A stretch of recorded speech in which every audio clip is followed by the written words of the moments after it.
Welcome to our deep dive into Samkhya philosophy. Awesome. We've got excerpts from the Samkhya Karika Oh, nice. and some more commentary to really help us Yeah, get a feel for this ancient system of thought. absolutely. And I'm excited to dive in. Me too. So when we look at the Samkhya Karika text itself, what kind of vibe are we getting? What kind of text is this? Well, it feels like a guide, really. Okay. A roadmap through these core principles of Samkhya. Uh-huh. And it uses this really interesting question and answer format to explore all the nuances, I like that. which is really cool. Yeah. And, along the way, we also get these glimpses of how it connects to other schools of thought, like Vedanta, for example. Oh, interesting. And even, believe it or not, some nods to modern science. Oh, I love when ancient wisdom intersects with modern thinking. Yeah, me too. It sounds like there's something here for both like beginners who are just getting introduced to Samkhya and also maybe some like aha moments even for people who've been studying this stuff for a while. Yeah, definitely. Let's dive in. What are the core principles? What's the foundation of this system? So Samkhya rests on this idea of two fundamental realities, Okay. Prakriti and Purusa. Okay. And Prakriti is like this dynamic force of nature. Mm-hmm. It's the ever-changing stuff of experience, like the material world, our thoughts, our emotions, right. all of that. And then you have Purusa, Okay. which is pure consciousness, kind of like the silent observer of all of that activity. So it's almost like if Prakriti is the movie playing on the screen, Yeah. Purusa is like the audience just watching it all unfold. Yeah, that's a great analogy. Okay. And understanding this interplay between the two, Prakriti and Purusa, Uh-huh. I think is key to grasping how Samkhya views the universe, Yeah. and our place within it. I think one of our sources mentioned that this idea of these two realities also kind of pops up in Vedanta, but with a Yes. little bit of a twist. Yeah. So can you talk a little bit more about that? So Samkhya really emphasizes the distinction between Prakriti and Purusa, Okay. right?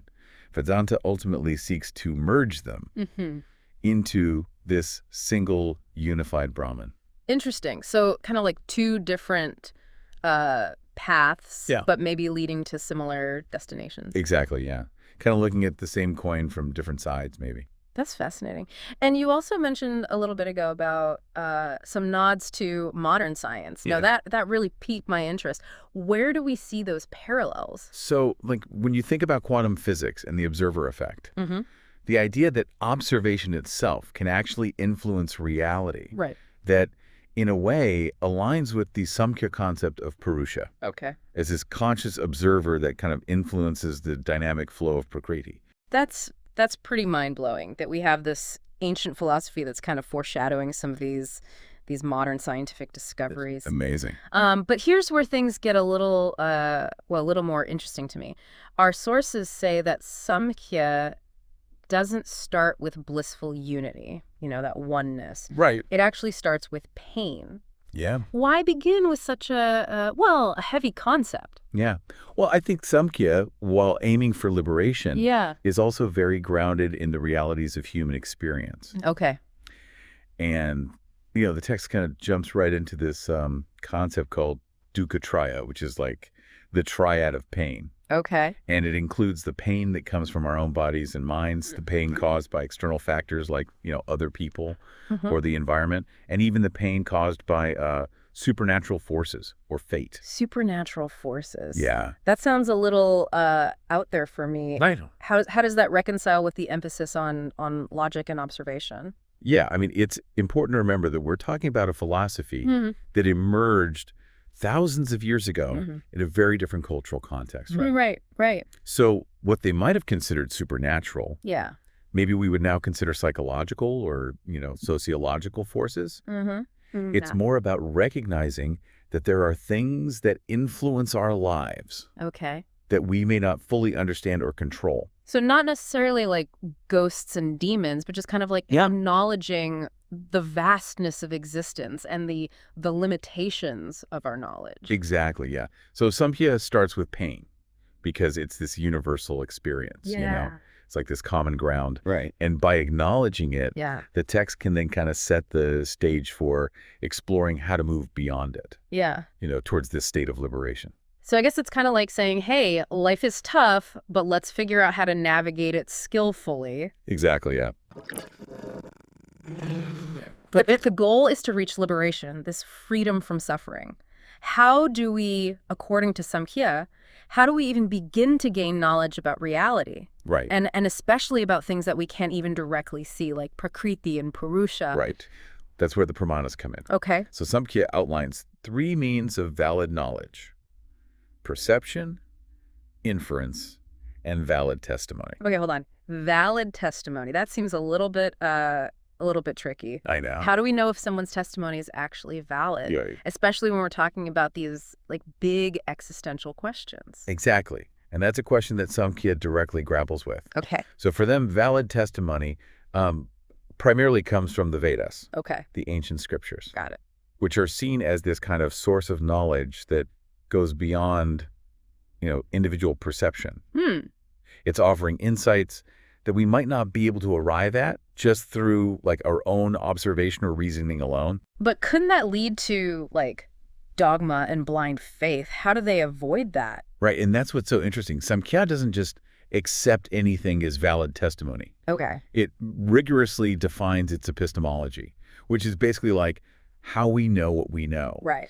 And it actually refutes other proposed means of knowledge, like analogy, presumption, and even non-existence, arguing that those can be like really unreliable or misleading paths to understanding. So it's like being discerning even when you're dealing with tradition and authority? Exactly, yeah. It's not just about blind acceptance, but like critically evaluating where that knowledge comes from. Yeah, absolutely. I'm starting to see why the system has been so impactful for so long. So we've got these 2 fundamental realities, Prakriti and Purusa, and these different ways of knowing things, the pramanas. What else is really crucial for understanding how this all works? Okay, so now we get to the gunas. Okay, the gunas. Yeah, and these are like these 3 forces, sattva, rajas, and tamas, that shape our experiences within Prakriti. Okay. And this is a key point. Yeah. The gunas don't belong to Purusha. Gotcha. Purusha's beyond them. Pure consciousness. Exactly. Okay. So how do these gunas actually work? What are they? Okay, so imagine a lamp, Okay. and the wick represents tamas, which is like inertia, darkness. The oil is rajas, which is activity, passion, energy. Okay. And then the flame itself is sattva, Okay. purity, light, clarity.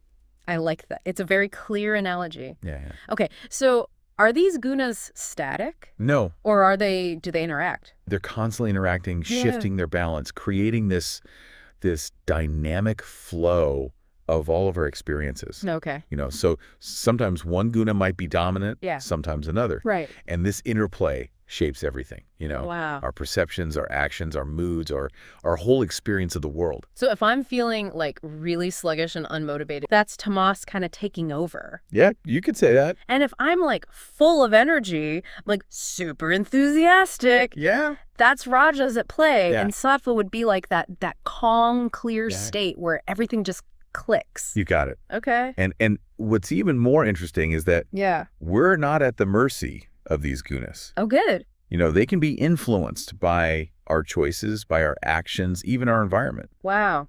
So Samkhya suggests that by understanding this dance of the gunas, we can kind of gain some mastery over our internal states. Oh, interesting. And create a more sattva-dominant experience. Okay. One that's filled with like clarity and balance. That's a really empowering idea that we can actually shift our internal landscape by understanding these forces. Yeah. It's like it gives us a whole new language to understand ourselves and how we experience the world.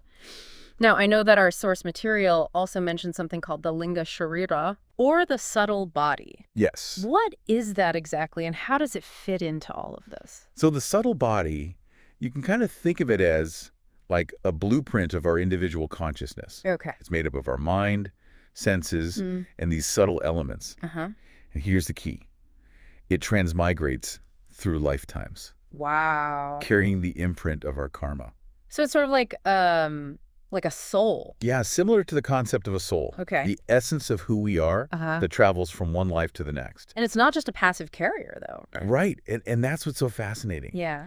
It actively shapes our experiences in this life, Whoa. influencing our tendencies, our inclinations, even our physical characteristics. So you're saying that our past experiences, even from past lives, aren't just gone, they're woven into who we are. Exactly. That raises a lot of questions for me. Like, how does this subtle body actually interact with the physical body? Right. And how does it impact the choices we make in this life? Yeah, those are excellent questions. Yeah. And ones that we'll delve into even further in part 2 of our deep dive. Okay, stay tuned. Stay tuned. We'll be right back. Absolutely. Welcome back to our deep dive into Samkhya. Yes. We ended on a little bit of a cliffhanger, talking about the subtle body and how it kind of shapes our experiences. Yeah. It's a pretty radical idea that, like, our past lives could be impacting us right now. I know. It's crazy. So how does this subtle body, like, actually interact with our physical body? Okay, so you can think of the subtle body like a blueprint. And it doesn't just disappear after each life. Okay. It actually carries the karmic residue of our past actions and influences the kind of experiences we attract in this life. Okay. And it shapes everything from our personality to our physical form. So it's not just like this ethereal energy, like, floating around. Right. It has, like, a tangible impact on our lives. Exactly. It's basically like saying that our past experiences, even from past lives, aren't just gone. Wow. They're woven into the very fabric of who we are. Okay. They're like- I'm starting to get that. Yeah. But this whole idea of karma, like, doesn't it make you feel kind of trapped? Right. Like, what's the point of trying to change if everything's, like, predetermined? Yeah, I think that's a common misconception about karma. Okay. You know, Samkhya isn't about fatalism. It's about understanding how our past influences our present. And more importantly, how our present choices shape our future. So we're not just puppets of destiny. We actually have the power to change our course. Absolutely, yeah. Samkhya actually empowers us by revealing the mechanics of karma. Okay. You know, by understanding the subtle body and how it carries these karmic traces, we can start to make more conscious choices, right? We can become aware of our ingrained tendencies, our patterns, and then we can choose to act differently. That's really incredible. That's really liberating. Yeah. So it's not about erasing the past, but it's about recognizing that we have this power to write a different story going forward. Exactly. But, like, how do we break free from those like deeply ingrained patterns? Yeah. Does Samkhya offer any, like, specific techniques or practices? That's where this idea of viveka jnana, which is discriminative knowledge, becomes really essential. Okay. And it's about using those tools we talked about earlier, the pramanas, perception, inference, and valid testimony, Right. to discern the difference between Purusa and Prakriti. Okay, so it's about recognizing that we're not just, like, these thoughts, these emotions, this physical body, but there's a deeper, unchanging self, Purusa, that's distinct from all of that. Yes. Okay. And this realization is where true freedom lies.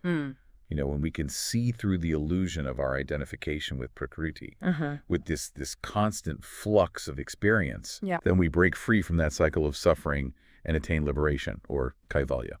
Okay, that makes sense, but, like, how do we cultivate that viveka jnana? Right. Is it just something that, like, happens spontaneously, Right. or is there a path that we can kind of follow to get there? So Samkhya points us towards practices like meditation, introspection, and study of the scriptures. Okay.